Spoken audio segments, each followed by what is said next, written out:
নমস্কার বন্ধুরা, তোমরা সবাই কেমন আছো? কমলা কুকিং চ্যানেলের পক্ষ থেকে তোমাদের সবাইকে স্বাগত জানাই। আর বন্ধুরা, আজকের আমি তোমাদের সাথে শেয়ার করব কচুমুড়ার ভাজা। আর বন্ধুরা, কচুমুড়াটা অনেক সময় কিটায়, আর আজকের আমি এমনভাবে কচুমুড়াটা ভাজা করব, তো কিটাবে না, খেতে খুবই সুন্দর লাগবে। বন্ধুরা দেখো, কচুমুড়াটাকে আমি ছাল ছাড়িয়ে গোল গোল করে কুটে নিয়েছি, কত সুন্দর সাদা রঙে। তো বন্ধুরা চলো এখন কচুমুড়াটা ভাজা শুরু করে দিই। আর বন্ধুরা, কচুমুড়া ভাজা করার জন্য প্রথমে কচুমুড়াটাকে সিদ্ধ করতে হবে। তো সিদ্ধ করার জন্য প্রথমে আমি কড়াতে জল দিয়ে দিচ্ছি। আর এখন আমি জলে কচুমুড়া দিয়ে দিচ্ছি। আর এই জলে আমি এখন পরিমাণ মতো লবণ দিয়ে দিচ্ছি। কচুমুড়াটা সিদ্ধ করার জন্য ঢাকা লাগিয়ে দিতে হবে। আর এই কচুমুড়াটা ভালো করে সেদ্ধ করতে হবে, সেদ্ধ করে ভাজা করলে খেতে খুবই সুন্দর লাগে।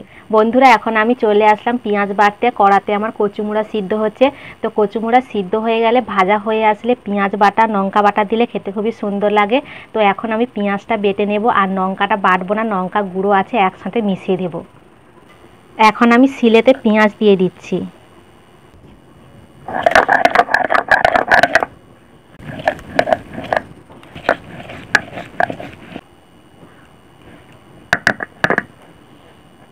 আর বন্ধুরা, পেঁয়াজটা আমার বাটা হয়ে গেছে। এইভাবে পেঁয়াজটা বেটেছি, এতে আমি লঙ্কা গুঁড়ো মিশিয়ে দেব।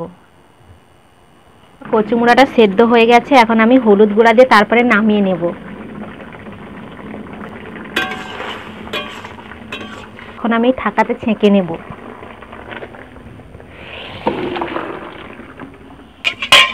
কড়াটা আমার গরম হয়ে গেছে, এখন আমি কড়াতে তেল দিয়ে দিচ্ছি, তারপরে সেদ্ধ কচুমুড়াগুলো আমি উঠিয়ে দেব।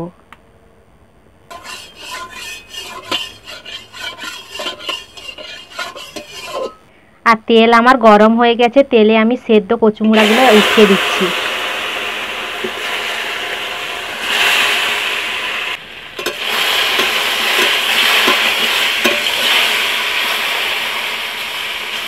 আর এই কচুমুড়াকে একটু হালকা হালকা করে পাতলা করে নেড়ে দিতে হবে, দিলে ভাজাটা তাড়াতাড়ি হয়ে যাবে।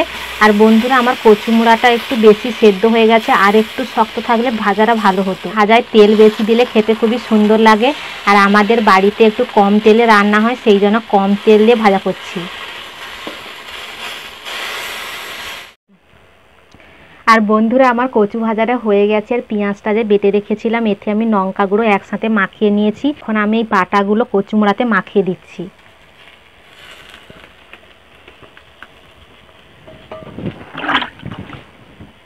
আর তার সাথে তেল দিয়ে দিচ্ছি।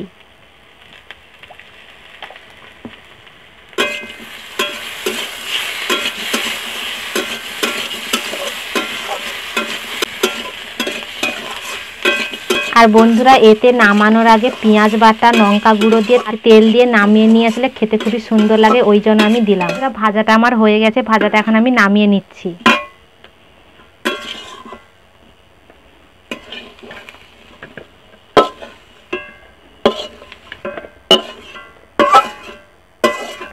আর বন্ধুরা দেখো, কচুমুড়াটা কত সুন্দর ভেজেছি, লাল টুকটুকে হয়েছে। আর সেনও খুব সুন্দর আছে, দেখে মনে খেতে খুবই সুন্দর লাগবে। তো এইভাবে কচুমুড়াটা ভাজা করলে কিটাবে না, খেতে খুবই সুন্দর লাগবে। আজকের আমি তোমাদের এই কচুমুড়া ভাজাটা ভিডিও শেয়ার করলাম। কেমন লেগেছে অবশ্যই কমেন্ট করে বলবে। আর ভালো লাগলে প্লিজ একটি লাইক সাবস্ক্রাইব করে দিও।